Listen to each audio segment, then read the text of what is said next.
Guys, so we are here with another Oscar talk. It's been a while since I've done this, even though it feels like almost every video on my channel is an Oscar talk in some way. But we are specifically focusing on the Sundance Film Festival that completed like a month ago. And really, this is looking forward to the 2022 Oscars. I know it's crazy to even think about that considering we are just right in the middle of the 2021 Oscars, but Oscar season don't stop. So because of that, we're going to talk about a few movies, only a few. I know there's obviously a lot of movies that played during Sundance.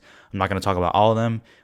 If you want me to talk about more that I don't hear, maybe I could do a part two, but I'm really focusing on just a couple here. So did I see some of these movies? Yes, I mean some of them, and by some of them I mean I saw two, and one of them was Judas. Okay, I was a little underwhelmed with the Sundance lineup, so I really only got the few that I wanted, and by few, once again, I mean I got 2 tickets. But regardless, here we go. So I'm just gonna talk about three and a half movies here. I'm gonna briefly touch on most of them, and then I really want to talk about one of them, which is the big player, which I'm sure by the title you can already guess which one it is, but we'll talk about that in just a second. First, let's start with some of the I don't know, more unknowns, I guess you could say.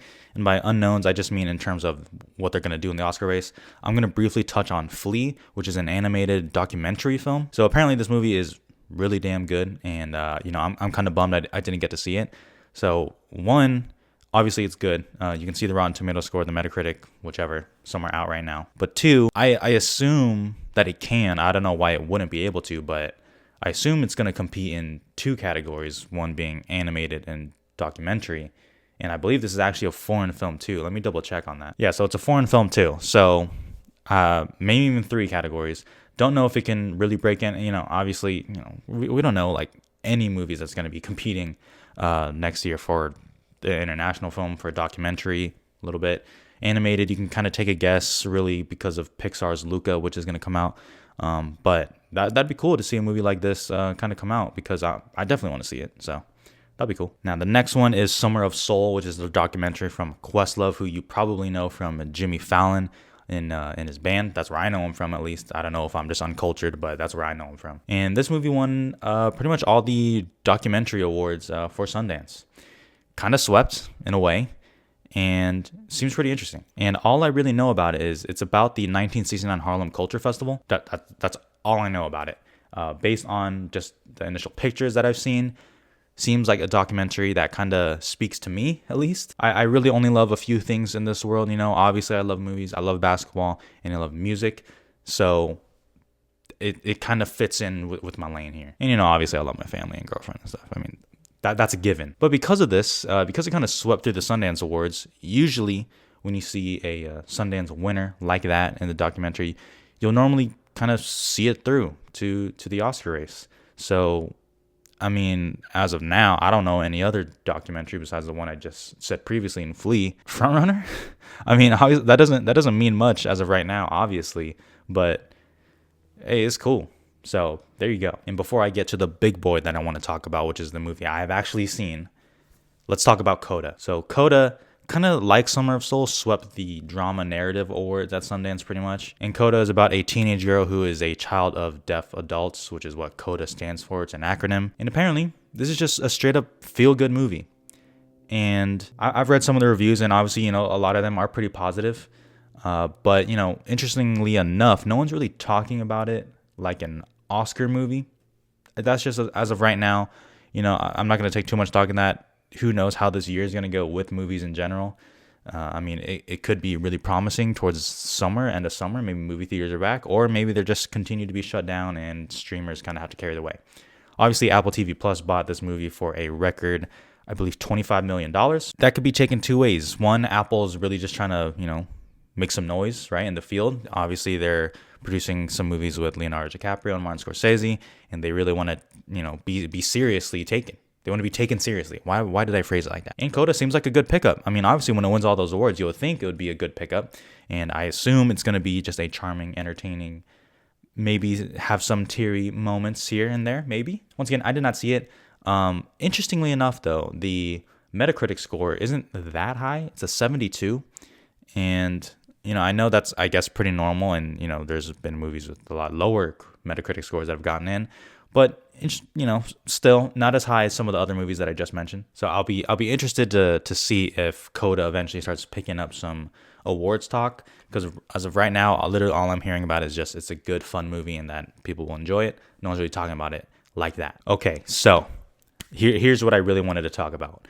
Mass. Perhaps the talk of the festival, at least from the people I follow. It is two sets of parents who, years after a school shooting, the parents of one of the victims and the parents of the actual shooter come and kind of meet and just talk things over. I was fortunate enough to watch this movie, and it is incredible. I absolutely loved it.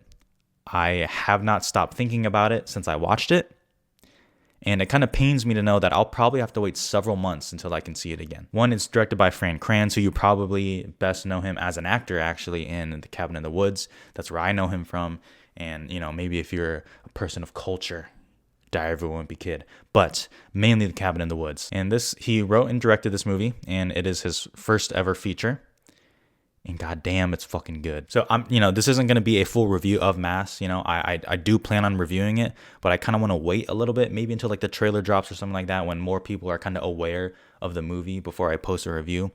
I did give a rating on Letterboxd, so you can follow me there.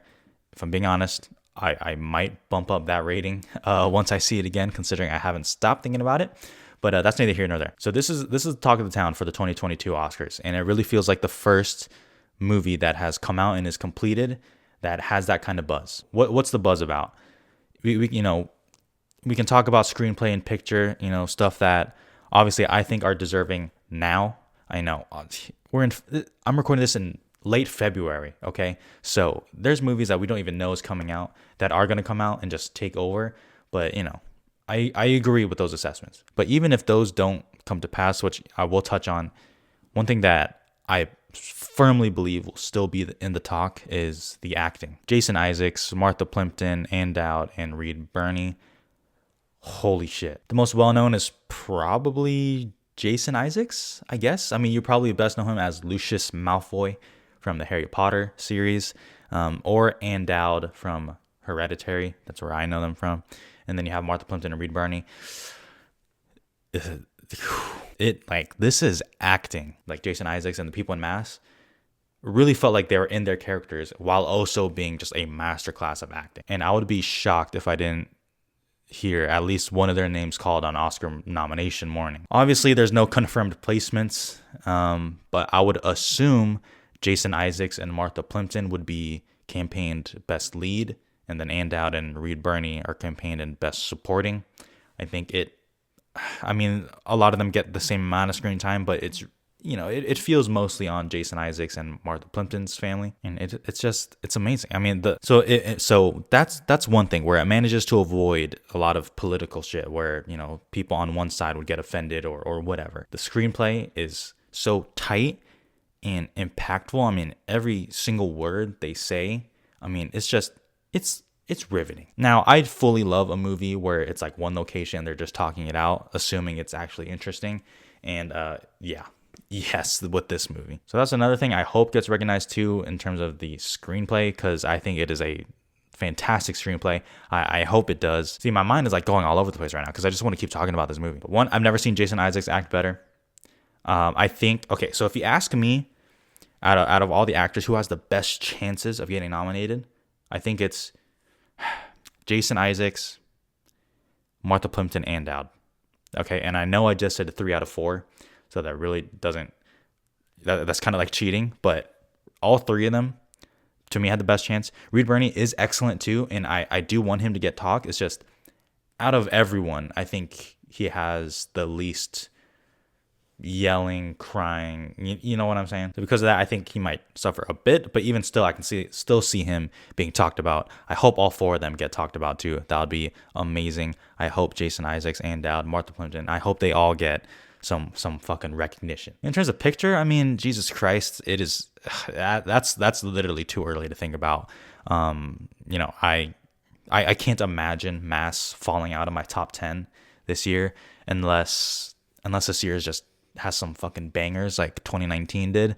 But it would probably, I assume, would be in my top 10 of 2021.